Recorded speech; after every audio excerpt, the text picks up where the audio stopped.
Sa susunod, ito ulit ang bilin mo sa akin. Usapan na yan. Sa susunod, ito ulit ang ibibili kita.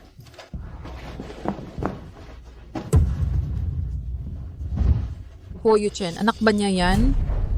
Anong anak? Pumunta ako rito para sabihin sa'yo na ipagkasundo ni Jiao Jiao ang pakikipagtulungan ng Wanjing. Ang kumpanya natin ay makakabayad na sa utang, hindi na mababangkarote.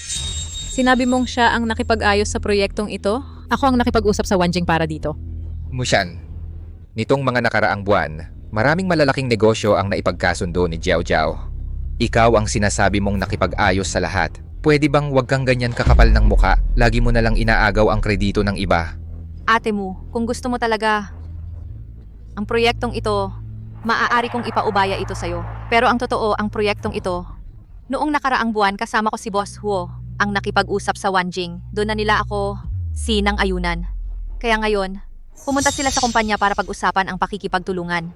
Ipaubaya sa kanya? Saan siya kumuha ng kapal ng muka? Huwag kang mag-alala, nandito ako. Walang makakaagaw ng kredito mo. Bukas, maghahanda ako ng victory party para kay Jiao Jiao sa kumpanya. Mag-overtime ka pa. Gumawa ka ng proposal para sa victory party. Bukas ng umaga, ilagay mo sa harap ng desk ko.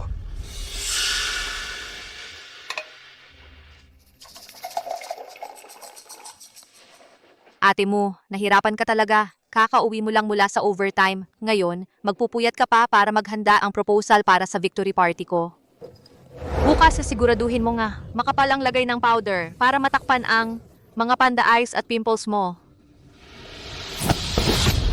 Aray, Nababaliw ka ba? Boss Gu, okay lang ako.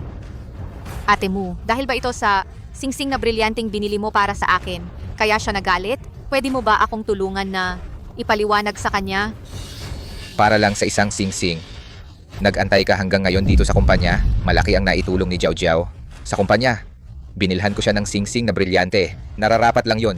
Anong karapatan mong itulak siya? Humingi ka ng tawad sa kanya. Hindi mo ba makita ng malinaw? Hindi ko naman siya itinulak. Sumasagot ka pa, nagsasawa ka na. Sasabihin ko sa'yo, ako ang presidente ng kumpanya.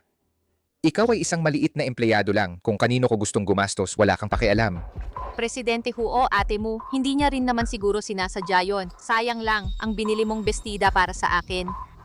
Mahigit 200,000 piso yon. Isang bestida lang naman yan.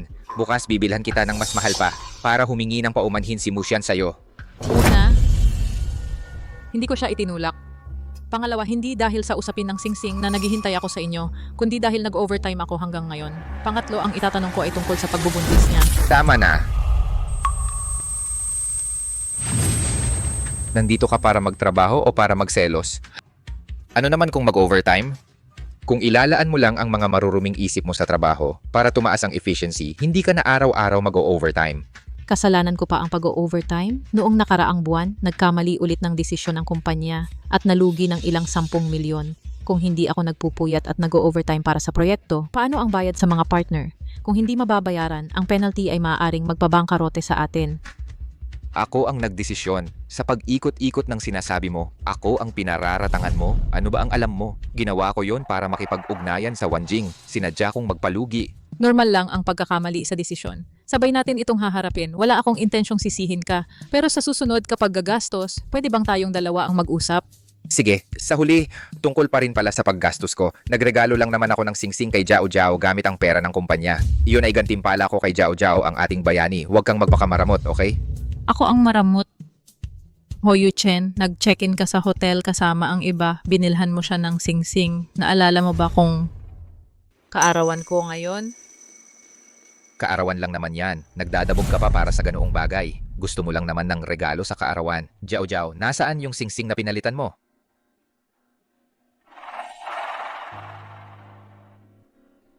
Eto, nakuha mo na naman ang gusto mo. Nasisiyahan ka na?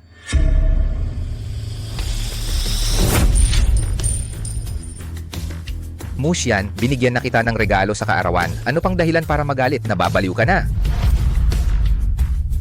Musyan, nababaliw ka ba?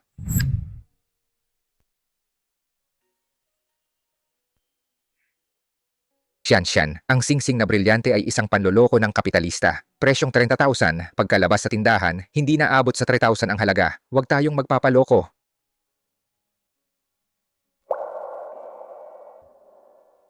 Huo Yuchen. Bago tayo ikinasal, gusto ko ng singsing na nagkakahalaga ng 20,000 hanggang 30,000 pesos. Na sabi mo panloloko iyon. Ngayon, gusto na niya ang singsing, kaya naman handa kang gumastos ng 800,000 hanggang 900,000 pesos. At binigay mo pa sa akin ang gamit na niyang pangalawa. May masusuot ka na nga, okay na yon. At saka si Jiao Jiao ay sekretarya ko. Kasama ko siya sa mga aktibidad, kumakatawan siya sa mukha ng kumpanya. Anong masama kung magsuot siya ng mamahalin? Ikaw, isang maliit na manager lang, may silbi ka ba sa kumpanya? Anong karapatan mong ikumpara ang sarili mo sa kanya? Ikaw,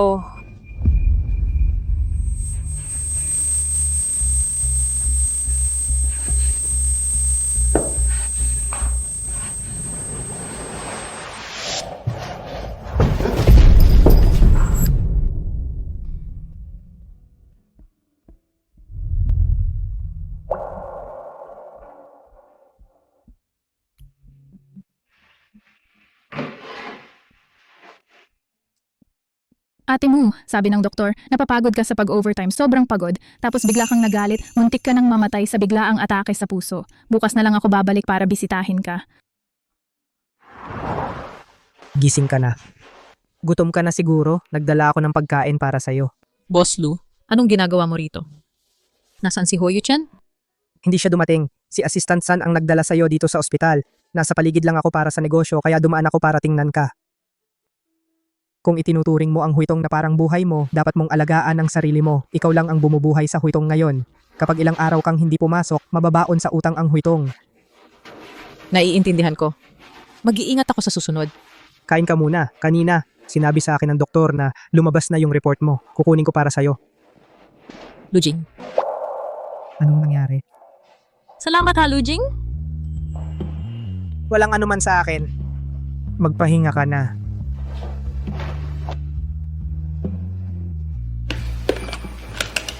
Hulaan mo lalaki o babae ang baby?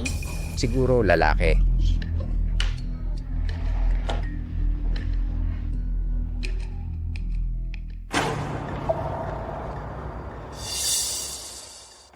Musyan, may dala akong pagkain para sa'yo. Anong ginagawa mo dyan? Kunin mo nga to. Para dalawin ako o para samahan siya? Musyan, ano ba yung tono mo? Nagkukunwari ka bang may sakit? Para sundan kami ni Jiao Jiao? Kung ganyan ka lang pala katamad, umuwi ka na lang. Araw-araw, dahilan ang trabaho para di gumawa ng gawaing bahay. Alam mo ba kung gaano kalaki ang sama ng loob sa'yo ng nanay ko? Mas mabuti pa si Jiao Jiao, isang outsider. Kung maayos mong inalagaan ang nanay ko, hindi kita gaganyanin. Tama. Ilang matatamis na salita lang ni Liu Jiao, masaya ka na. Ako 3 taon kong inalagaan ang nanay mo araw-gabi, hindi ka pa rin nasisiyahan. Pagod na talaga ako. Pagod? Nagkasakit ka lang, hindi ka naman mamamatay. Ano ba yung drama mo? Tama siya ate mo, maliit na sakit lang yan. Ji Huo, ayaw na ayaw sa mga babaeng maarte. Payo ko sa'yo, umalis ka na at bumalik sa opisina para mag-overtime. Ikaw, anong sakit ang dinadalaw mo? O i-check ang baby ninyo? Anong baby? Musyan, pwede bang wag kang magdrama? Wala namang baby kami ni Jiao Jiao. Ji Huo, Bibi Liu, nandito pala kayo. Lumabas na ang resulta ng follow-up checkup. Congratulations sa inyong dalawa. Napakagaling ng kalagayan ng baby ninyo.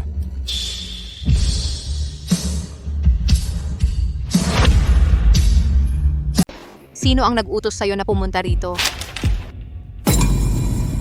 Ito, kayo. Hindi ba't sinabi mong walang anak? 3 buwan na pala. Tingnan mo. Alam ko na talaga na makitid ang isip mo. Natatakot akong malaman mo ang tungkol sa batang ito. Iiyak ka at magwawala. Kaya nga hindi ko sinabi sa'yo noon. Ngayon bilang paggalang sa'yo, pinapaalam ko sa'yo. Pero ganito ka pa rin. Musyan, labis akong nabigo sa'yo. Ano ba ang dapat kong gawin? Ha? Isang asawa na nalaman na ng babae ang kanyang mister at nagkaanak sa iba. Sabihin mo sa akin, ano ang dapat kong gawin? Ng babae? Musyan, pwede bang huwag mong sabihin ng napakasama? Ako si Huo Yuchen, tapat ako sa aking kasal. Wala akong dapat ikahiya. Ang batang ito ay isang test tube baby lamang at hindi ako kailanman ng babae. Oo. Huo Yuchen, totoo, hindi ka ng babae. 3 taon ng kasal, hindi mo kailanman naalala ang aking kaarawan. Ilang araw na kayong magkasama ni Liu Jiao, yun ang malinaw na naaalala mo. 3 taon ng kasal? Nagpapakapagod ako sa kumpanya, hindi mo nakikita. Si Liu Jiao, Kahit anong gawin niya, napapansin mo. 3 taon ng kasal, tuwing sinasabi kong gusto ko ng anak, sinasabi mong ayaw mo sa mga bata. Ngayon, may anak na kayo. 3 buwan. 3 buwan pa lang. Nagpupuyat ka na para pumili ng pacifier para sa anak ninyo. Pumipili ng damit ng sanggol. Oo. Totoo, hindi ka ng babae. Niligaw mo ang aking telepono, di ba? Sasabihin ko sa'yo ang gusto kong gawin, wala kang pakialam. Tiyak na papagbayarin kita, hayop ka sa iyong ginawa. Ikaw, isang maliit na manager, anong magagawa mo sa akin? Hindi mo masasabing ang kumpanya ay mababang karote kapag wala ka, di ba? Karapat dapat ka ba? Umalis ka. Ayos ka lang ba?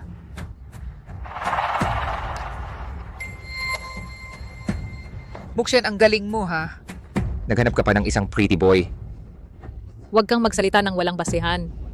Si Lu Jing ay partner ng kumpanya, ang presidente ng Wanjing. Gago ka. Si Mukshan ay naospital dahil sa sobrang overtime para sa'yo. Ikaw pa ang nagbigay sa kanya ng sungay. At pinaratangan mo siyang ng babae. Tao ka ba talaga? Wala kang pakialam. Akala mo talaga, ikaw na ang presidente ng Wanjing? Gaano karaming mga supplier ang nagpila para lang makita si President Lu pero hindi nila siya nakita? Ikaw, isang palamunin na pretty boy, ang lakas ng loob mong magpanggap sa kanya. Maniwala ka, gagawin kong hindi ka na mabubuhay sa probinsya ng yun. Sige, tingnan natin. Tingnan natin kung paano mo ako, si Lujing, papaalisin dito. At ikaw, Muxian. Si Jiao Jiao ay nag-iisa at walang maaasahan. Anong masama kung bibigyan ko siya ng anak? Ikaw pa, sinadya mong humanap ng pretty boy para galitin ako. Bibigyan kita ng isang araw. Umuwi ka at mag-adjust ng iyong nararamdaman. Bago magkatulad na oras bukas, pumunta ka rito at humingi ng tawad sa akin.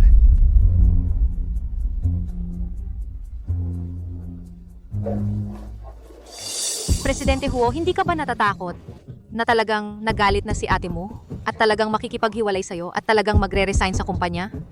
Mag-resign? Siya, isang maliit na manager na puro pagpapabaya lang ang ginagawa, walang silbi sa kumpanya. Ano naman kung umalis siya? Laging mayabang. Akala mo talaga hindi na aandar ang kumpanya kapag wala siya? At makikipaghiwalay? May lakas ba siyang loob? Gago talaga. Hindi niya alam na ikaw ang haligi ng huitong. Kung tatanggi ka lang sa proyektong ito, wawakwak siya bukas. At saka kahit hindi nabanggitin ang mga ito, ang mga paghihirap na pinagdaanan mo para sa kanya sa mga nakaraang taon, paano niya nagawa? Tama ka. Hayagang nagkaanak siya sa iba. Para sa kanya, wala akong halaga. Kaya hindi ko na rin kailangang mag-alala. Hindi ko nagagawin ang proyektong ito. Magre-resign na ako sa huitong bukas, makikipaghiwalay ako sa kanya. Gagawin kong magbayad ang mag-asawang ito ng kapalit. Sige, bukas pupunta rin ako.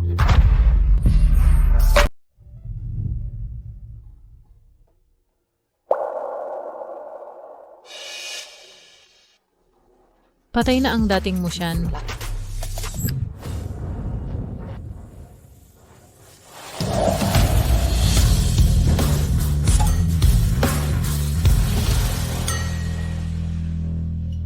Sir Huo, hanggang ngayon wala pa rin si ate mo.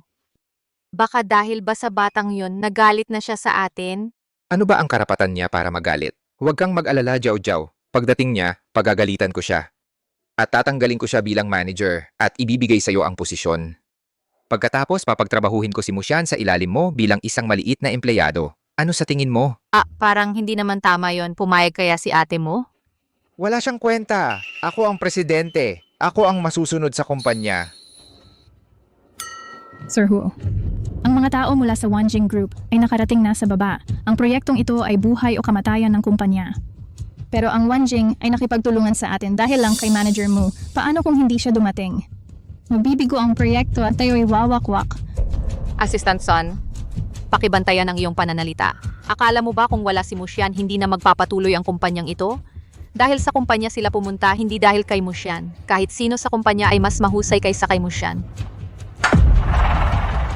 Ang proyektong ito ang tanging pag-asa ng kumpanya. Hindi ko hahayaang may umurong. Papuntahin mo si Musyan dito ngayon din.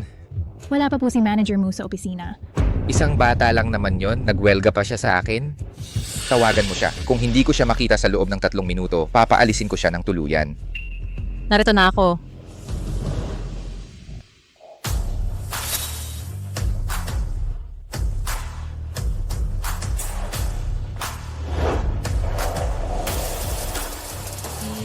Manager mo yan? Tama ba ang nakikita ko? Ang ganda-ganda niya. Ngayon ko lang nalaman na napakaganda pala ni manager mo. Bakit ngayon lang natin napansin? Oo nga, ang ganda niya. Ang ganda niya. Manager mo. Kahapon ang yabang-yabang mo ngayon, bumalik ka rin ng sunod-sunuran. Ate mo, bakit iba ang suot mo ngayon? Ate mo, payuhan kita. Mas pagtuunan mo ng pansin ang iyong trabaho at huwag mo nang isipin ang mga walang kwentang bagay. Nag-ayos ka para humingi ng tawad sa akin, hindi ba? Malayong malayo kay Jiao Jiao. Mamaya humingi ka ng tawad kay Jiao Jiao at matuto ka mula sa kanya. Sir Ho, sisiguraduhin kong matuturuan ko ng mabuti si ate mo. Hindi ito ang tamang oras para pag-usapan yan.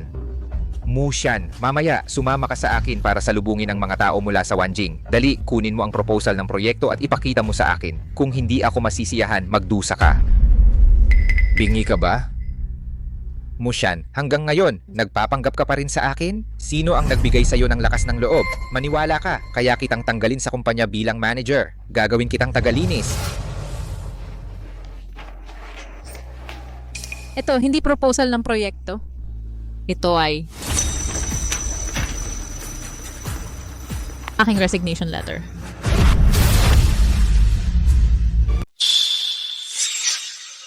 Pirmahan mo na ito. Ano? Magbibitiw ka? Nagbigay lang ako ng anak kay Jiao Jiao, di ba? Magbibitiw ka pa rin? Nagbigay ka lang ng anak sa kanya. Ikaw, kahit yan, wala lang sa'yo. Mukhang ang kapal ng mukha mo ay lampas na sa iniisip ko. Talagang bulag ako nung nakilala kita. 3 taon na ang nakalipas. Mula ngayon, tapos na tayo. Musyan, bibigyan kita ng huling pagkakataon. Ibigay mo sa akin ang proposal at humingi ka ng tawad kay Jiao Jiao at ibaba mo ang posisyon mo para maging ordinaryong empleyado sa ilalim niya. Pwede kong kalimutan ang nangyari ngayon. Ang proposal? Hindi mo karapat dapat yan.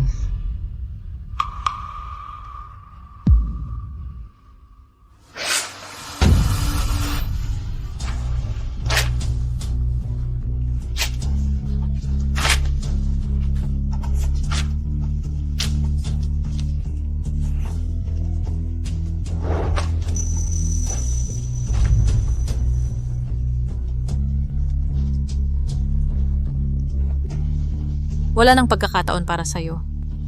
Wala na ang proyekto. Wala na rin ang pakikipagtulungan. Kahit magmakaawa ka sa akin, wala kang makukuhang pagkakataon.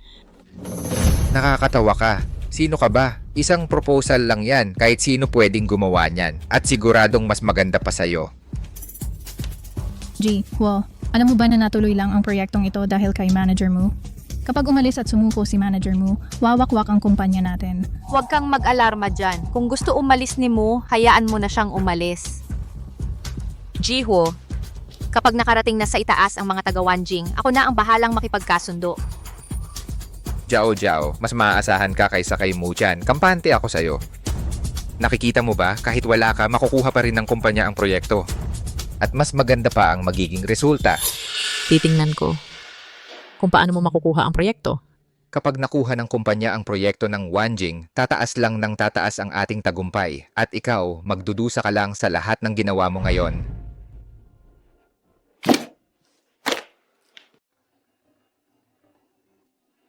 G, Huo, may problema. Nasa itaas na ang mga taga-Wanjing. Nabalitaan nilang nagbitiw si Manager Mu at gusto nilang kanselahin ang pakikipagtulungan. Ano? Ano? Paano na ito? Oo nga.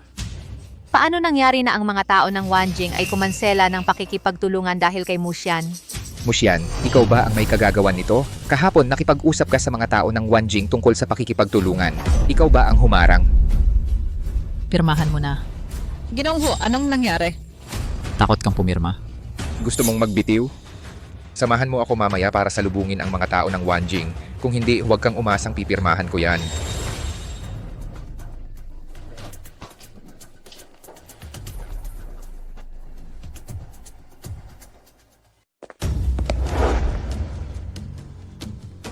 Ikaw? Hindi ba't ikaw yung binata? Ginong Huo, anong ibig mong sabihin? Dala namin ang aming sinseridad para makipag-usap sa pakikipagtulungan. Ngunit hayagan mo kaming ininsulto ang aming si Ginoong Lu. Hindi. Siya nga pala talaga si Ginong Lu? Mukhang hindi kami welcome dito, Ginoong Huo. Siguro ang ating pakikipagtulungan ay kanselahin na lang. Ay, hindi. Nagkakamali kayo, Ginoong Lu. Malaking pagkakamali lang ito. Kung alam ko lang kahapon na kayo pala ito, hindi ko sasabihin ang mga salitang yon. Si Musyan, kasalanan niya na itinago niya ang inyong pagkatao. Maaasahan ninyo. Hindi ko siya palalampasin. Pero sa pagkakaalala ko, sinabi na ni Musyan ang aking pagkatao. Ikaw ang patuloy na nagpilit na ako ay isang binata at sinabi mo pa na sa probinsya ng yun, hindi ako mabubuhay. Kasalanan ko, hindi ko kayo nakilala. Ginoong Lu, nagkakamali ako. Kayo ang presidente ng Wanjing, nangunguna sa ranking sa probinsya ng Yun. Paano kayo magkakagusto sa isang babaeng tulad ni Musyan? At paano kayo magiging binata para sa kanya, di ba? Babaeng? Ganito mo ba tinatawag ang iyong asawa?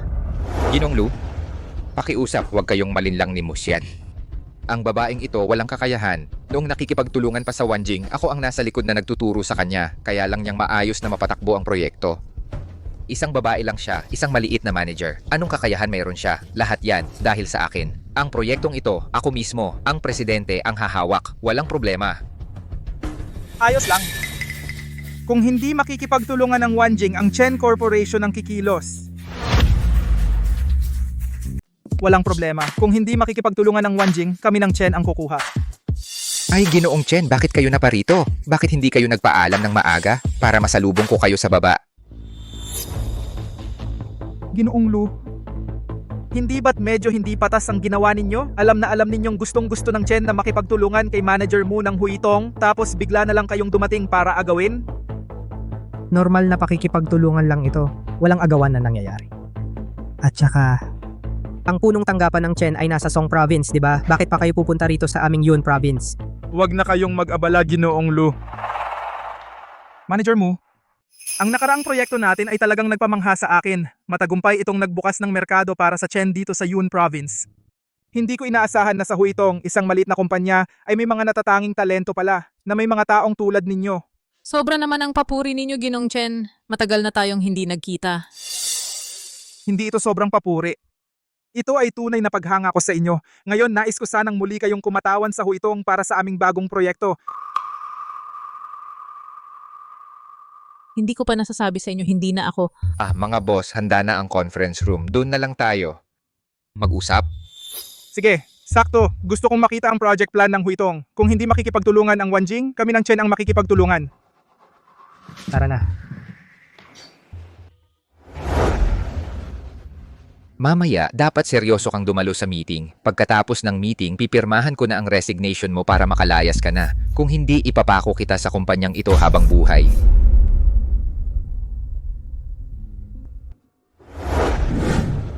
Magandang araw, Ginoong Lu. Ako po ang mamumuno sa presentasyon ng proyekto ngayon.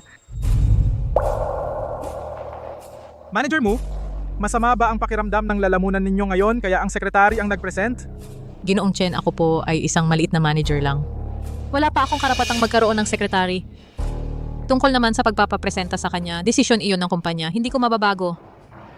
Ginoong Huo, sinabi ko na dati nang malinaw na si manager mo ang dapat magpresenta ng proyekto. Bakit biglang nagpalit ng tao? Ano ang ibig sabihin nito? Ayaw na ba ninyong makipagtulungan? Paano naman po, Boss Lu? Tulad ng sinabi ni Boss Chen kanina, ang aming kumpanyang Huitong ay talagang maraming magagaling na tao. Mas magaling si Secretary Liu kay Manager Mu, kaya nga siya ang pinili kong magpakilala ng proyekto sa inyong dalawa. Oo nga po, Boss Lu. Ako po dati ay sumama kay Boss Huo sa Wanjing para pag-usapan ang proyekto. Oh, meron ba? Nakarating po, pero noon po ay may meeting kayo, kaya hindi kayo nagkita. Ito po, Boss Lu, Boss Chen. Ang proyektong ito, ako po ang punong tagapamahala. Si Manager Mu, tagapaghatid lang siya ng mensahe ko. Natatakot ako baka hindi niya masyadong alam, kaya mas mabuting ako na lang ang magpaliwanag. Tama, si Liu Jiaojiao ay aking sekretarya. Palagi ko siyang kasama at araw-gabi kong tinuturuan. Pinakamarami siyang natutunan mula sa akin. Boss Lu, Boss Chen, titiyakin kong maayos kong maipapaliwanag ito sa inyo.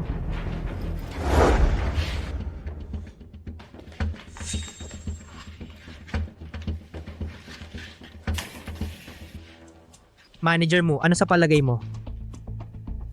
Boss Lu, bakit hindi muna natin pakinggan? Gusto ko ring malaman kung ano ang maibabahagi ng Secretary Liu na ito.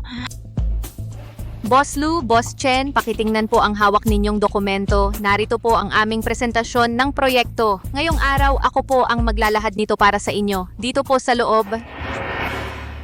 Nabasa ko na ang proposal. Maganda. Pero mas binibigyan ko ng halaga ang praktikal na karanasan. Gusto ko sanang itanong kay Secretary Liu, nakapamahala na ba kayo ng anumang malalaking proyekto para magkaroon ako ng ideya? Ito po, Boss Chen, simula noon, sekretarya lang po ako ni Boss Huo. Palagi lang po akong tumutulong kay Boss Huo.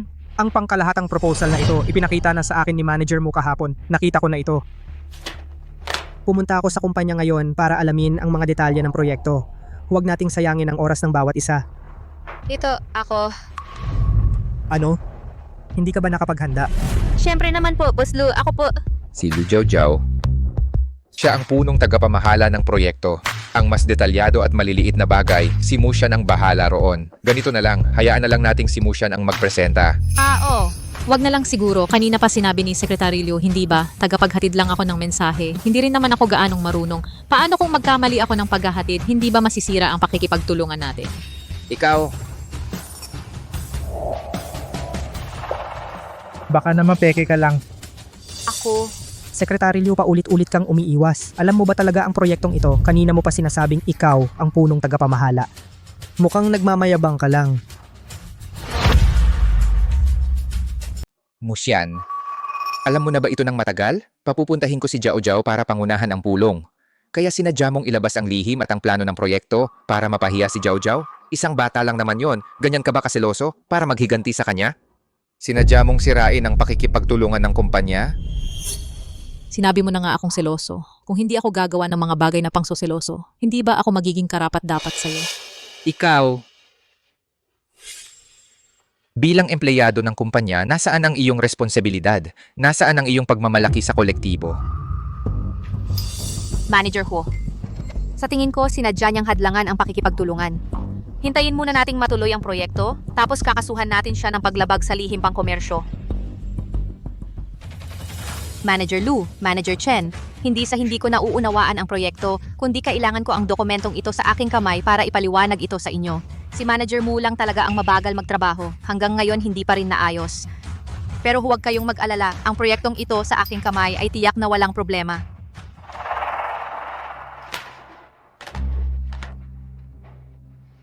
Manager Lu, may alam akong magandang hotel-restaurant. Baka gusto ninyong maghapunan tayo mamayang gabi? Tayo mag-usap ng pribado tungkol sa proyekto. At saka pirmahan na rin natin ang kontrata.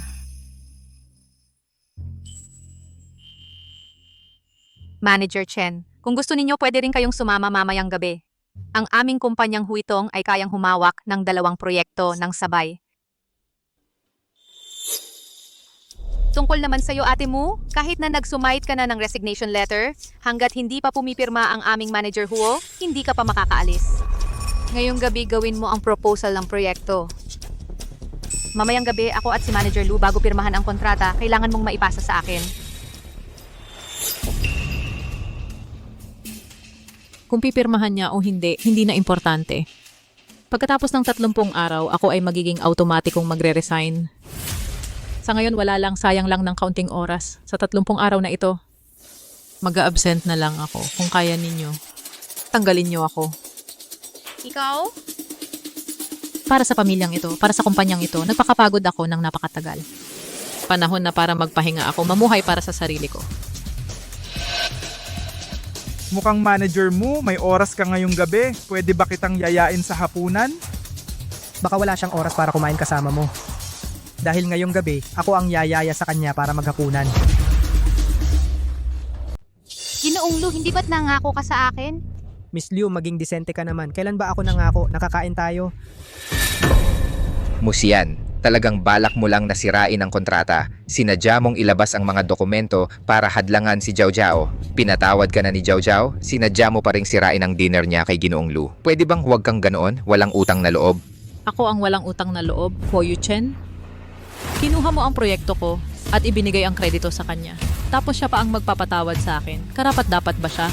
Anong proyekto mo? Kung wala ang plataforma ng kumpanya, anong magagawa mong proyekto? Sasabihin ko sa'yo, si Jiao Jiao ang magiging ina ng magiging anak ko. Inuutusan kita na humingi ka agad ng tawad sa kanya. Kung hindi, huwag kang magtaka kung talagang pipirmahan ko na ang divorce papers mo at sisirain ko ang lahat. Huo Chen, ang tunay mong mukha sa wakas ay lumitaw na. Ginoong Lu, Kanselahin na natin ang pakikipagtulungan sa Huitong. Ginoong Chen, sa pagkakaintindi ko sa Huitong, sa ngayon, wala nang tao rito na kayang gawin ang proyektong ito. Kung ipagpapatuloy mo ang pakikipagtulungan, malulugi ka lang. Iminumungkahi ko rin na kanselahin mo ang pakikipagtulungan. Musyan, sino ka ba? Bakit dapat makinig sa'yo ang dalawang presidente? Sasabihin ko sa'yo, malakas ang Huitong. Ako bilang presidente at si Jiao Jiao bilang sekretarya, kahit sino sa amin ang gumawa ng proyektong ito ay sapat na. Musyan, bakit hindi mo maintindihan ang iyong posisyon? Ang dalawang presidente ay nakikipagtulungan sa amin dahil sa kakayahan ko at sa lakas ng kumpanya, hindi dahil sa'yo. Ganun ba? Pero ang alam ko, iba ang sitwasyon. Ang pananaw mo bilang maliit na manager, paano mo ihahambing sa akin bilang presidente? Akala mo ba hindi na aandar ang kumpanya kung wala ka? Sasabihin ko sa'yo kung ayaw mo, marami pang ibang gagawa. Tama mo siyan, kung talagang may kakayahan ka, ipa-blacklist mo ang Huitong para kami ni Ginoong Ho ay mawalan ng trabaho. Kaya mo ba yon? Sisiguraduhin kong magbabayad ang mag-asawang ito. Ikaw lang, huwag kang magmalaki. Kung may kakayahan ka, ipa-blacklist mo kami ngayon din. Kung wala, manahimik ka. Sige, gawin natin ang gusto ninyo. Kung ganon, ayon sa gusto ninyo. VP Mu. Ano sa palagay mo? VP Mu? Hoy, President Lu, mali ba ang tawag mo? Vice President? Oo nga, President Lu. Si Musyan sa aming Huitong, hindi siya kundi isa lamang maliit at hindi gaanong importanteng manager. Paano siya magiging Vice President? Maraming salamat, President Lu. Nangangako ako sa'yo. Hoy, teka. Huwag ka munang magmadaling magdesisyon. Natatakot lang ako, baka sakaling mapunta ka naman sa maling tao at pagdating ng panahon, huli na ang lahat para magsisi. Mas mabuti pang pag-isipan mo muli ang aming Chenxi. President Chen, nasa kalapit na probinsya kayo. Kaya niyo bang tulungan akong i-blacklist ang Huitong? Tulungan kang i-blacklist ang Huitong? Sino ka ba? Binigyan ka lang ng karangalan ni President Lu? Tinawag kang VP Mu? Akala mo talaga presidente ka na ng Huitong? At saka, paano posibleng makipag-alitan sina President Lu at President Chen para sa iyo sa malaking kumpanyang Huitong? Kung gayon, hintayin natin at tingnan. President Lu, huwag kang maniwala sa sinasabi nitong si Musyan. Sa aming kompanya, hindi siya Vice President at wala siyang anumang kakayahan. Huwag nating hayaang masira ang ating pakikipagtulungan dahil sa kanya. Ito, hindi na kailangang mag-abala pa si President Huo. President Lu, President Lu. Hoy, President Chen.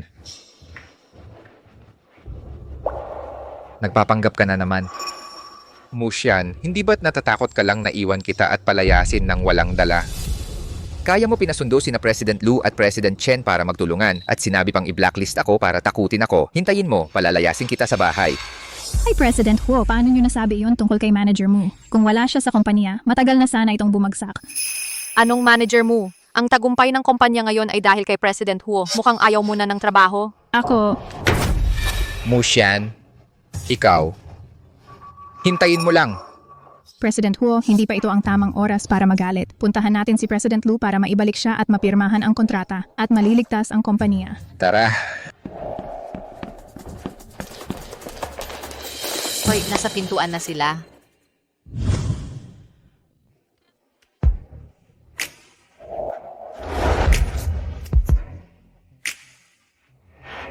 Paano posible iyon?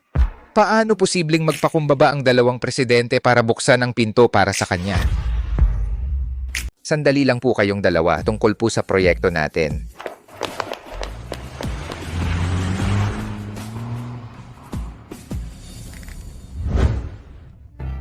Ginoong Chen, talagang matyaga ka. Para kay manager mo, sinundan mo pa ako hanggang opisina.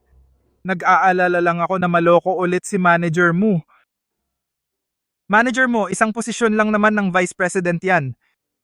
Ang maibibigay sa iyo ng Wanjing, mas malaki pa ang maibibigay ng Chenxi. Ang magagawa para sa iyo ng Wanjing, mas maganda pa ang magagawa ng Chenxi. Mukhang hindi naman. Ang kakayahan ng Chenxi, hindi naman mas magaling kaysa sa Wanjing. At saka, ang negosyo ninyo ay wala naman sa Yun Province. Paano mo tutuparin ang pangako mo? Kaya ang Wanjing ang pinakamagandang pagpipilian para kay manager mo. Sinasabi mong mas mahina ang Chenxi kaysa sa Wanjing? Ginoong Lu, medyo mabilis ka naman magsalita. Masyadong mapanghusga. Sa loob lang ng 3 taon, ako si Chen Zhen, ang maliit na Chenxi, ay naging numero 1 kumpanya sa Song Province. Ang paglampas sa Wanjing ay usapin na lang ng panahon, at si manager mo sa amin lang sa Chenxi siya magiging matagumpay. Salamat sa tiwala, Ginong Chen. pero dapat tuparin ang pangako. Sumang-ayon na ako kay Ginoong Lu na magtatrabaho sa Wanjing. At saka, nasa Yun Province ang pamilya ko. Wala pa sa plano ko ang lumipat sa ibang probinsya. Pasensya na po, ayoko na pong magbago. Sana sa hinaharap, may pagkakataon tayong magtulungan. Pag-isipan mo pa, Manager Mu. Ginoong Chen, sumang-ayon na si Manager Mu na magtrabaho sa Wanjing. Sana maintindihan mo, ayokong tawagin ang seguridad para paalisin ka. Ikaw! Sige. Manager Mu, hindi ako susuko.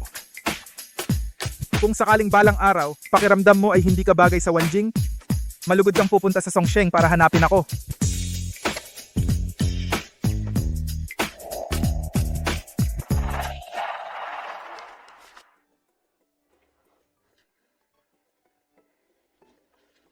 Batiin natin si Mu Xian, ang bagong Vice President, sa opisyal niyang pagsali sa Wanjing.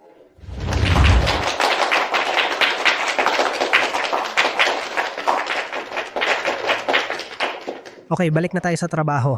Oo, sige.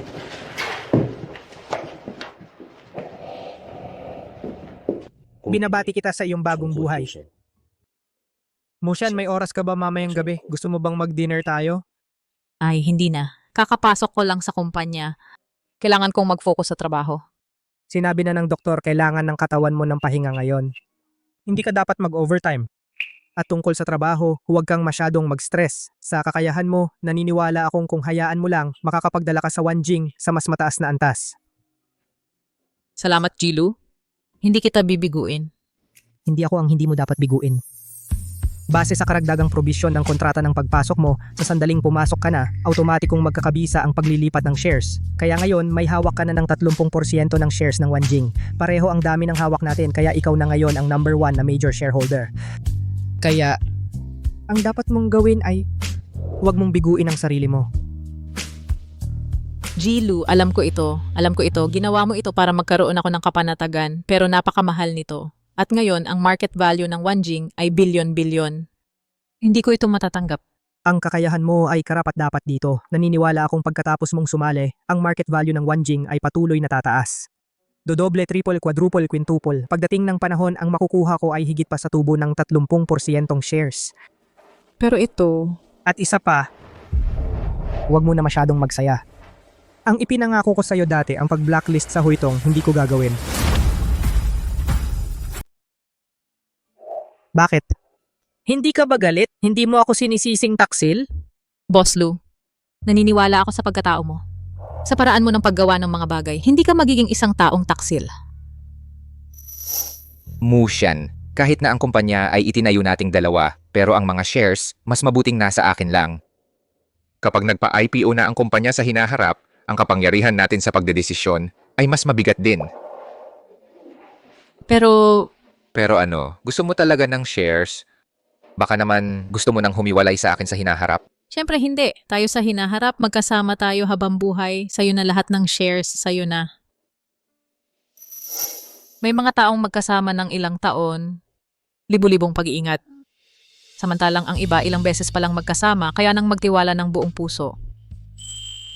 Hindi rin naman lahat ng tao ay mapagkakatiwalaan ko ng buong puso. Mu Xian. Ako kasi, Ay, Boss Lu. Ayoko muna pag-usapan ito. ay, oo nga. Kakadiborsyo mo lang, naiintindihan ko ang nararamdaman mo. Pero, talagang hindi ako po tutulong para ipagbawal ang Huitong. Ikaw mismo ang dapat gumanti. Ganon mas masaya. Mu Xian, ang unang gawain mo bilang bagong Vice President ng Wanjing ay ang humawak sa proyektong nakipagtulungan sa Huitong. Kumpiyansa ka ba? Huwag kayong mag-alala, Jilu. Siguradong aayusin ko ang proyektong ito ng maayos at maganda. Oh, nga pala, yung kaso ng diborsyo mo, kumusta na ang progreso? Kailangan mo bang tulungan ng legal department ng grupo? Kakakapasok ko lang sa kumpanya, gagamitin ko agad ang legal department para sa personal kong kaso. Hindi maganda ang magiging epekto noon at saka ayoko ring malaman ng lahat sa kumpanya ang tungkol sa diborsyo ko. Kung ganon, ito ang calling card ni Attorney Sun Chao. Siya ay isang elite at pangunahing abogado mula sa Jingqiao Law Firm, ang number 1 law firm sa Yun Province. Ang tagumpay rate niya sa mga kasong diborsyo ay number 1 din sa buong Yun Province. Kung may kailangan ka, maaari kang humingi ng tulong sa kanya. Sige.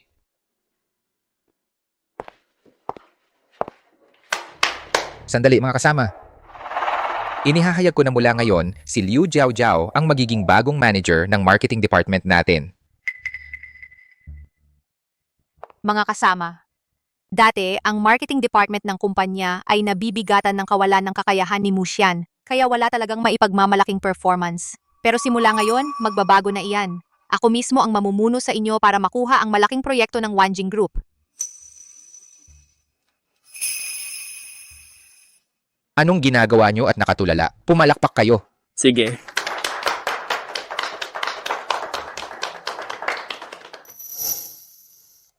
Jiao, noong sekretarya mo pa ako, natakpan ng iyong talento.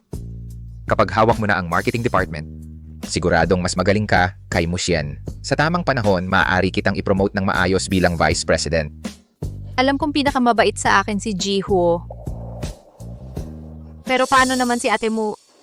Huwag mo nang banggitin siya. Isang maliit na manager lang siya. Kahit may magawa siyang konting tagumpay, iyon ay resulta ng aking paggabay.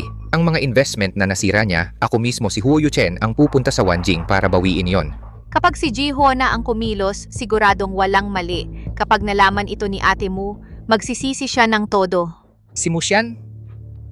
Isang katatawanan lang iyon, isang gurang na iyon. Ano pa ang magagawa niya kung wala ako? May kumpanya bang magkakagustong tumanggap sa isang taong mapagmataas tulad niya? Kapag humingi siya ng tulong sa akin, papaniwalain ko siyang lumabas ng walang makuha kahit piso.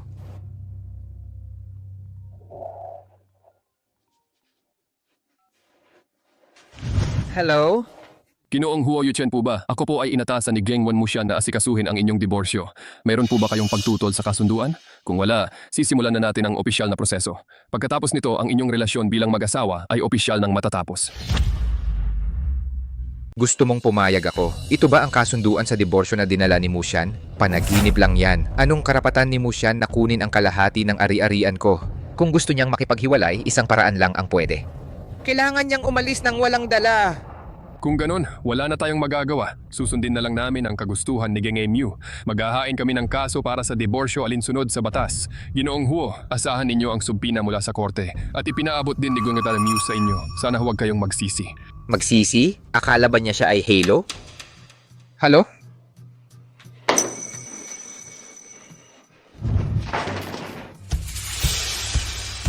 Boss Huo, ano yung nangyari? Bakit ka galit na galit? Si ate mo kaya ang nagpagalit sa'yo? Itong si Musyan, sobrang gipit na talaga. May mukha pa siyang humingi ng parte sa ari-arian ko. Boss Huo, siguro si ate mo ay wala ng ibang mapuntahan. Gipit na, walang makain. Kaya nagmamadali siyang humingi ng parte sa ari-arian mo. Kung magpakumbaba lang siya at lumapit sa akin, baka hindi ako magdalawang isip na bigyan siya ng kaunti. Pero ngayon, ginaganyan niya ako. Gusto kong makita kung paano siya, na walang pera, makakakuha ng magaling na abogado para manalo sa kasong ito. Boss Huo, Manager Liu, may problema. Dalawang partner natin ay biglang tumawag. Sabi nila, nang umalis si Manager Mu, may problema sa mga proyekto natin. Pinapabayaran tayo ng 30 milyong piso na penalty. Ano? May problema, Jihuo. Si Manager Joe ng Changsheng sabi niya, tumigil na raw ang proyekto natin, na violate na raw ang kontrata. Pinapabayaran tayo. Jihuo. Sabi ni Jichi ng Fuyuan, inilipat daw natin ang pondo ng proyekto. Labag sa batas yon. Magfa-file daw sila ng kaso sa kumpanya natin. Ano na ang gagawin natin? May masamang balita, Jihuo.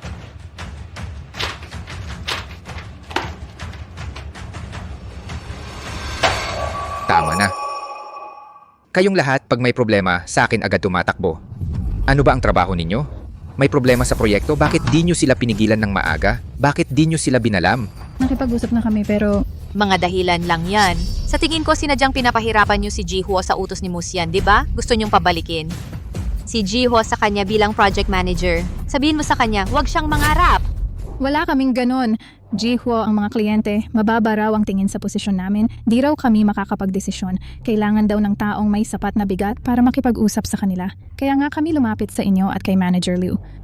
Ang dami-daming proyekto, paano namin kakayanin ni Jiao? Noon, sino ang responsable sa ganitong proyekto? Ngayon, tawagin nyo siya at ipagpatuloy niya ang trabaho. Pero umalis na siya sa trabaho. Sino? Hanapin nyo siya at ibalik nyo sa akin. Kung hindi talaga kaya, dagdagan nyo ang sahod niya. Si Manager mo po. Hindi po ba niyo alam? Ano, si Musyan? Ano? Musyan. Nahuli na kita. Sabi ko na nga ba nagkakasabot kayo ni Musyan para sirain ang proyekto at si Boss Huo. Gusto niyang pabalikin siya bilang project manager. Tama ako, di ba? Imposible naman. Si Manager Mu ay kilala bilang nangungunang market manager sa Yun Province.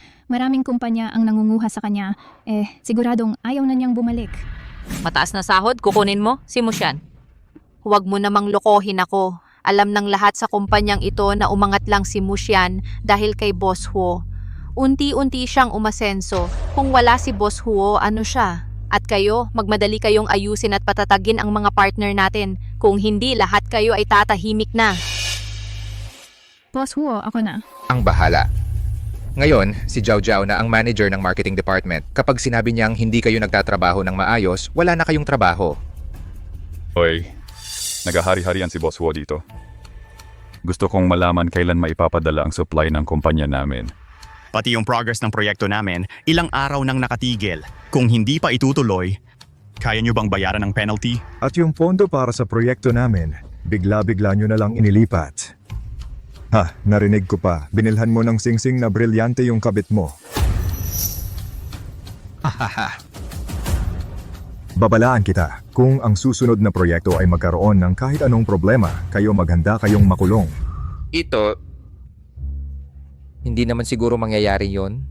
Ginoong Chin, pasensya na po. Ako bilang project manager ng Huitong Group ay nanunumpa. Ako ang magiging garantiya. Ang proyektong ito ay tiyak na walang magiging problema. Hindi naman siguro tayo aabot sa punto ng paghahabla, di ba? Ikaw ang gaganti? Ano ka ba? Karangyan, karapat-dapat ka ba? Pero noon, bakit walang naging problema? Noon, ilang beses na rin kaming naglipat ng pondo ng proyekto. Pero pagkatapos, matagumpay naman naming natapos ang proyekto. Ginoong Chin, mawalang galang na po. Kami sa Huitong may kakayahan para dito. Dati, dahil si Manager Mu ang tumutulong sa inyo para umikot, ang nag-aayos ng mga problema nyo, syempre walang problema. Ngayon, umalis na si Manager Mu. May ganyang kakayahan pa ba kayo? Ang pagpunta namin ngayon ay para balaan kayo. Ibalik nyo agad ang proyekto sa tamang direksyon. Kung hindi, ang susunod na dadating ay ang demanda mula sa abogado namin. Ginoong Chin? Sir Hu. Layas. Layas ka rito.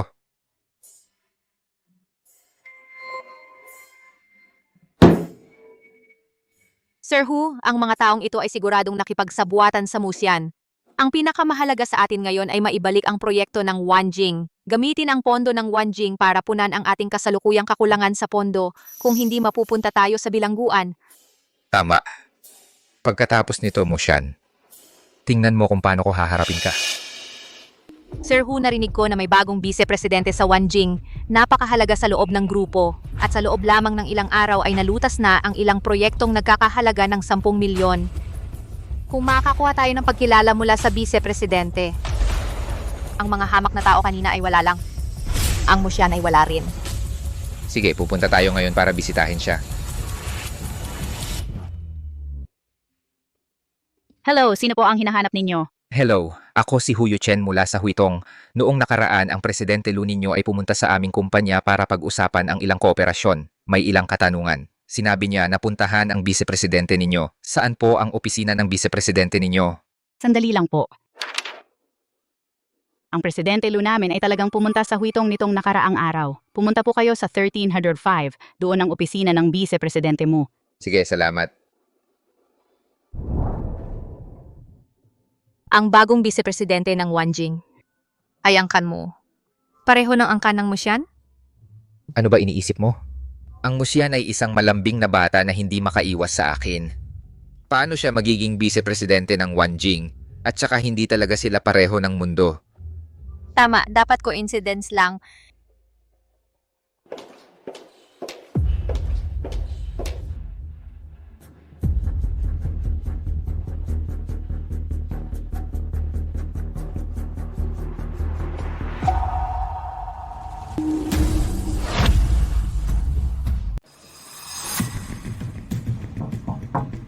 Pasok.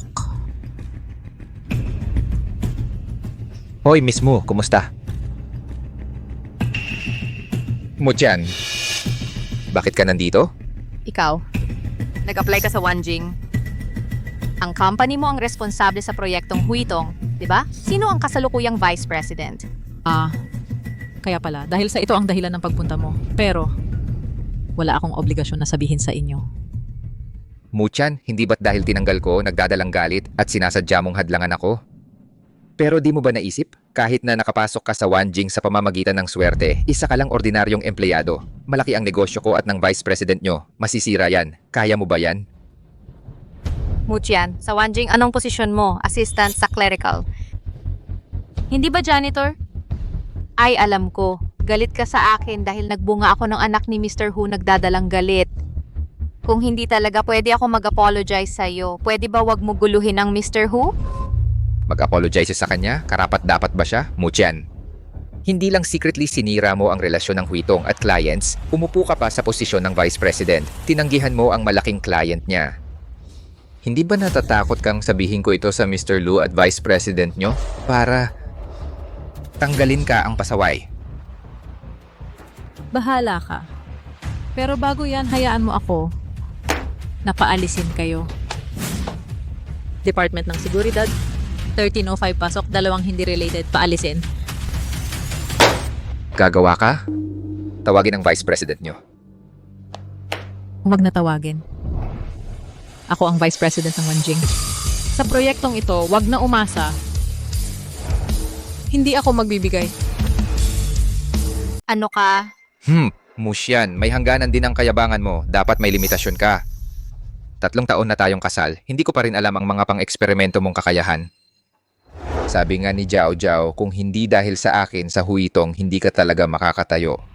At ang bagong vice-presidente ng Wanjing ay tulad ng Dragon at Phoenix, napakatalino at malawak ang pangunawa. Anong meron ka para ikumpara sa kanila?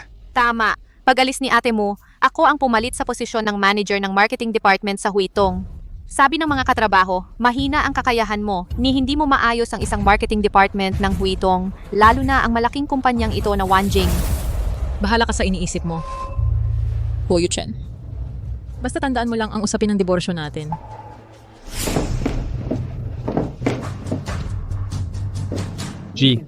Sa hinaharap, huwag nang papapasukin ang mga hindi ka nais-nais na tao. Paumanhin po talaga. Sisiguraduhin namin na hindi na mauulit. Palayasin niyo sila. Opo, aalisin namin. Huwag! Bitawan niyo ako! Ako ang bisita na inimbitahan ng inyong vice-presidente. Bitawan niyo ako! Bitawan niyo ako! Umalis ka na. Musyan, gusto mong mamatay? Itong si Musyan, sobra naman siya. Nagbigay ka lang naman ng isang bata, kailangan bang ganyan ka magtampo? Kahit narito na sa Wanjing, tinututukan ka pa rin niya? Ang cute nito. Akala niya ligtas na siya pagkatapos akong palayasin, pero hindi pa niya alam na may contact information ako ni Jilu ng Wanjing. Tatawagan ko na si Jilu para ibunyag ang tunay niyang pagkatao. Para matanggal siya.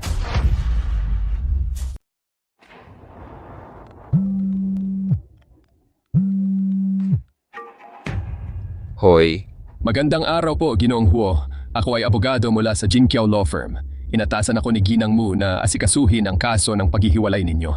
Ipinadala na ng korte ang subpena sa inyong tirahan. Narito kami kasama ang kagawaran ng hustisya upang puntahan ang inyong bahay upang legal na kunin ang ebidensyang ibinigay ni Ginang Mu. Gusto mo pang maghanap ng ebidensya sa bahay ko? Panaginip lang yan, hindi ako papayag. Ginagawa lang namin ang aming tungkulin na magpaalam. Hindi mahalaga kung payag kayo o hindi. Huwag kang maghangad, sasabihin ko sa'yo ikaw. Ano? Bunso. Jinkiao Law Firm? Yan ba yung pinakasikat na malaking law firm sa Yun Province? Saan nakuha ni Musyan ang ganito kalaking pera para kumuha ng napakamahal na law firm? Saan galing ang pera? Siya ay isang bagong pasok lang na maliit na empleyado. Saan siya kukuha ng ganoong kalaking pera? Baka illegal ang ginawa niya, ginamit niya ang pera ng kumpanya. Kapag nanalo na sa kaso, ibabalik na lang niya ang pera para pantayin ang mga libro. Itong si ate mo, ang lakas ng loob niya! Kung ire-report natin siya, hindi ba't tapos na siya? Huli na para i-report siya ngayon. Nakapasok na ang pera sa account ng Jinkiao Law Firm. Tiyak na tatapusin nila ang kasong ito. Pero ang gusto ko, hindi lang matatalo si Musyan sa kaso, kundi matatalo sa kaso at masisira ang pangalan. Para kasuhan siya ng Wanjing at makulong. Ang Golden Bridge ang nangungunang law firm sa Yun Province. Taong sinasabi mo talagang mananalo sa kaso ng diborsyo? Nangunguna sila, oo, pero depende kung kanino ikukumpara. Sa hanay ng mga pribadong law firm, ang Golden Bridge ay walang katapat. Pero pagdating sa mga korporasyon, ang legal department ng Wanjing ay hindi nabibigo. Ang taong hinahanap ko ay isa sa mga elite ng legal department ng Wanjing. Ginagawa ni Mushan ang lahat para manalo. Sa pagkakataong ito, gusto kong siya'y mawalan ng lahat. Oy! Hoy, Attorney Joe. Presidente Huo. Maupo po kayo. Salamat, Presidente Huo. Magandang araw, Attorney Joe. Ako si Huo Yuchen mula sa Huitong. Noon, nagkita tayo sa isang business event, di ba? Magandang araw, Presidente Huo. May isang legal case ako na nais ipagkatiwala sa inyo. Kapag natapos na ito, tiyak na magkakaroon kayo ng pagkilala mula kay President Lu at ng bagong Vice President ng inyong kumpanya. Vice President Mu, may connection ka sa bagong Vice President namin? Napaka-stricto niyang tao. Kung makakakuha ako ng suporta niya, mas tataas ang chance akong maging Deputy Director ng Legal Department. Huwag kayong mag-alala, Attorney Joe. May impormasyon ako tungkol sa isang tirador sa inyong kumpanya. Marami siyang masamang ginawa. Hindi lang niya nilinlang si President Lu. Nagpanggap pa siya bilang inyong Vice President. Nandaya siya sa mga nasa itaas at ibaba. Sinira ang mga kooperasyon at ninakaw pa ang pondo ng kumpanya.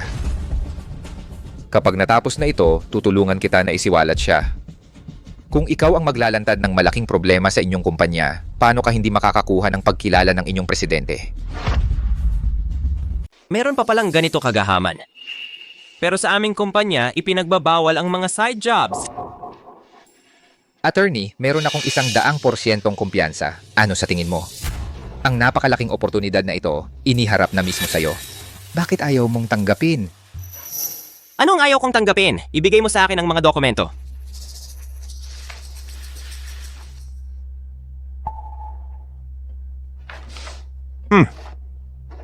Kaso pala ito ng Jinkiao, kaya pala ako ang hinanap mo.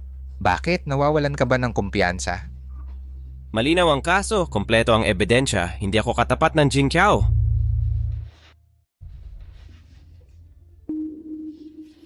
Mushan ang pangalan ng ex-wife mo? Oo nga, pareho pala ng apelido ng bagong Vice President namin. Ano nga ulit ang pangalan ng VP namin?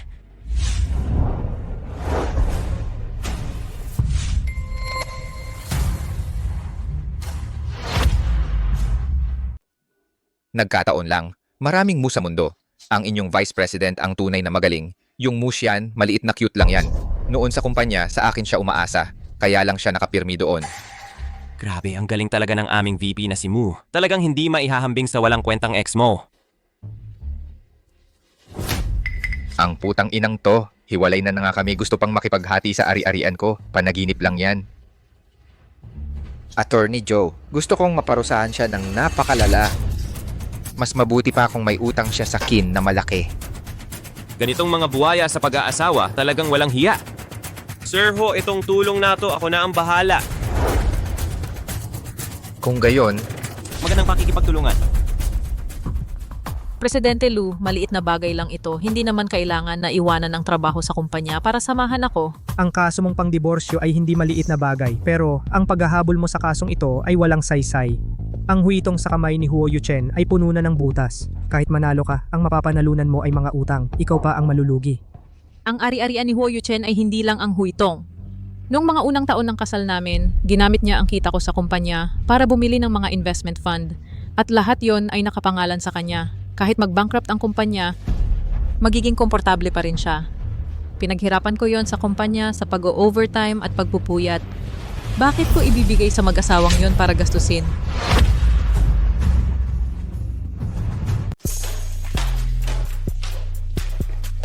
Boss Huo, ayos ko na ang mga dokumento. Magkita na lang tayo sa korte.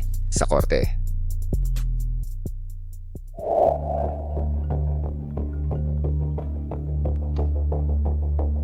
Hello? Nandito na ba kayong lahat? Sige, hintayin ninyo ako. Mushan, may mga kaibigan akong pumunta rin dito sa korte. Pupunta muna ako para makita sila. Makita na lang tayo sa loob ng korte. Sige.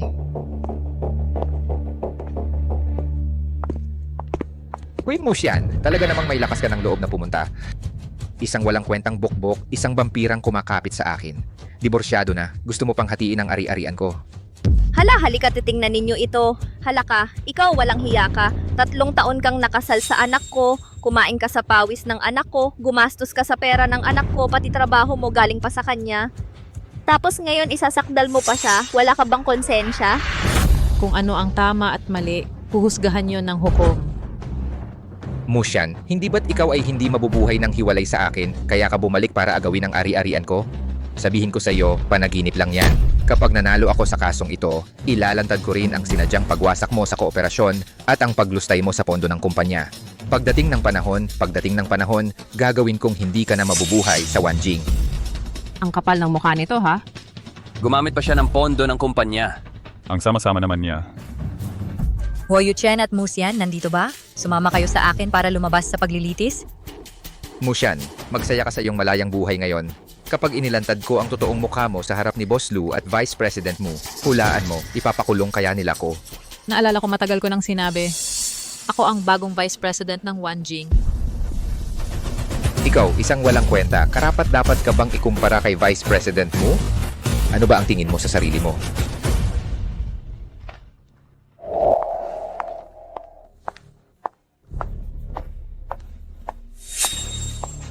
Vice President Mu.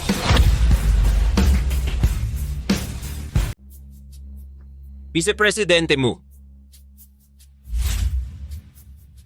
Wala na talaga. Abogado Joe, ikaw ang magiging sandigan ng kaso ngayon. Kapag natapos ang kaso, ako ang kikita, ikaw ang aasenso. Pareho tayong makikinabang. Ako ang magpapasenso sa'yo. Muntik na ako'y mamatay dahil sa'yo. Ikaw ang dahilan. May pagkakamali ba sa pag-uusap natin? Ang mga panig sa kaso ay narito na. Ang paglilitis ay opisyal na magsisimula. Una, ipahayag ng panig ng nagsasakdal ang dahilan at mga pangyayari sa sakdal at ipaliwanag ang hinihiling. Hukom. Ang relasyon namin ay nasira. Hinihiling ang pagpapawalang bisa ng kasal at batay sa aktual na kontribusyon sa pag-aasawa, makakuha ng 80% ng mga ari-arian ng mag-asawa. Panaginip lang yan. Musyan, wala kang ambag. Hukom, ako ang presidente ng kumpanya. Ang pera sa bahay ay galing sa akin. Siya ay isang maliit na empleyado na walang kakayahan. Ang lahat ng pondo, stock at mga pag-aari ay nasa akin lahat. Bakit dapat siyang makakuha ng ari-arian ko? At saka, ang nasasakdal. Dapat mong sundin ang kaayusan sa korte. Abogado ng nasasakdal, mayroon kang sasabihin? Hukom. Wala akong ebidensyang ipapakita. Sumasang-ayon kami sa panig ng nagsasakdal. Hindi ikaw. Hindi. Ngayon, ang abogado ng demandante ang maghaharap ng ebidensya. Habang kasal pa ang akusado, nagkaroon siya ng relasyon at nabuntis ang sekretarya ng kumpanya. Ito ang medical report mula sa ospital, patunay na nasira na ang kanilang relasyon. At ang akusado ang may kasalanan. Bagamat presidente ng kumpanya ang akusado, ang pangunahing kita ng kumpanya ay buong-buong galing sa trabaho ni Ma'am Musyan.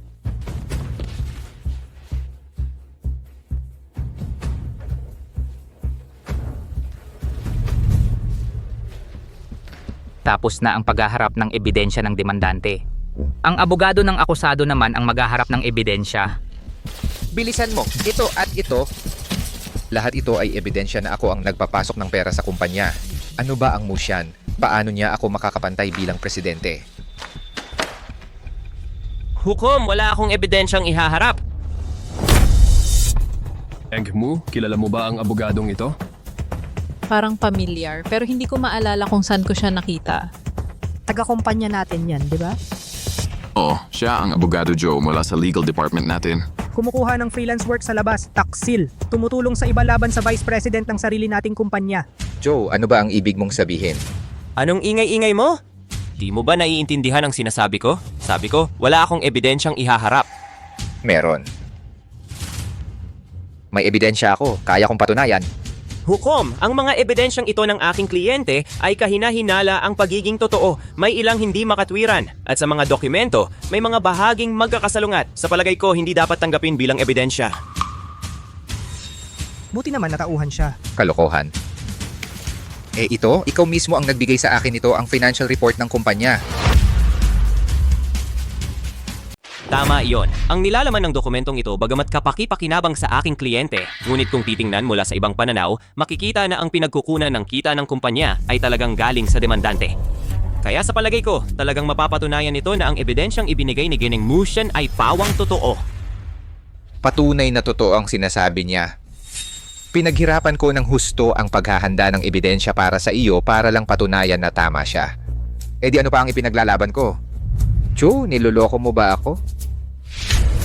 Abogado ka ba talaga o hindi? Anak ko ang kumuha sa iyo, bakit mo tinatanggol ang babaeng iyon? Ewan ko ba, sa tingin ko matagal ka nang may relasyon kay Musyan, ano? Ang mga kasamahan, pakiingatan ang kaayusan sa korte. Kung hindi, mapipilitan kaming paalisin kayo. Ngayon ay magsisimula na ang debat. Magsalo na muna ang abogado ng demandante.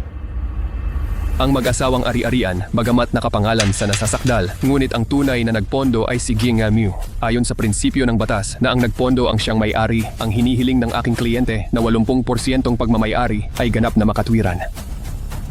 Abogado ng nasasakdal, may tutol ka ba? Joe, kung lokohin mo pa ako, hindi kita palalampasin. Hukom, may tutol po ako. Sa palagay ko, ang 80% ng ari-arian ay talagang hindi makatwiran. Tama nga, anong kakayahan ng isang babae para kumita? Ang sinasabing pondo, galing pa rin sa pera na binigay ko sa'yo. Sa mga nakaraang taon, kinain niya at ginamit ang mga bagay na galing sa akin. Kaya hinihiling ko na umalis siyang walang dala. At ibalik ang lahat ng gastos na binigay ko sa kanya sa panahon ng pag-aasawa. Kabuuan, 1,029,300 na piso. Lahat ng gastos at tala na iprint ko na bilang dokumento. Huyo Chen, ang kapal ng mukha mo, hindi ko inakala. Bahala ka sa'yo, pero sa hinaharap ako ang magiging taga-utang mo. Bilis, sabihin sa hukom ang hiling ko. Panalo ako sa kasong ito. Naniniwala kami, ang hinihiling ni Miss Musyan ay napakaliit na bahagi ng ari-arian. Dapat ay 90%, hindi 99%. Ano? May dokumentong patunay na ang pinagmulan ng pera para sa mga ari-arian ay galing lamang sa Miss Musyan. At sa pag-aasawa nila, ang kliyente ko, Mr. Hu, ay ang may kasalanan. At ang naghain ng kaso, Miss Mu, ay ang biktima. Kaya naniniwala ako na ang mas malaking bahagi ng ari-arian ay makatarungan at legal. Hoy Joe, papatayin kita. Bitawan mo ako! Akusado, kung mayroon kang alitan sa iyong abogado, maaari kang maghain ng kaso pagkatapos. Ngunit sa ngayon, huwag mong gambalain ang kasong ito.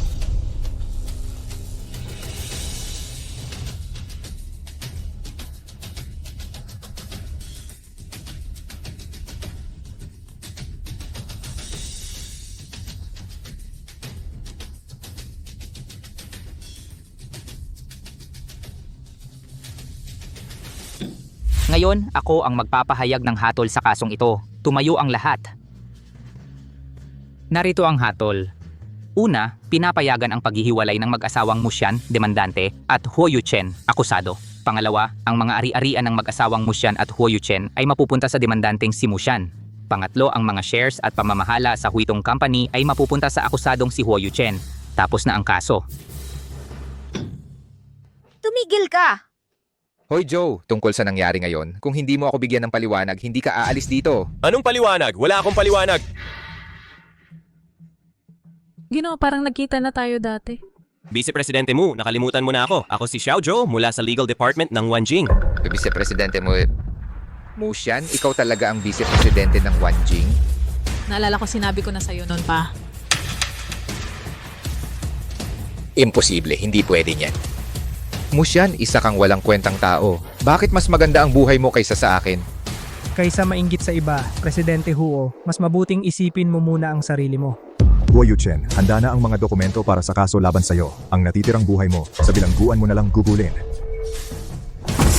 Anak! Wala na. Wala na ang lahat.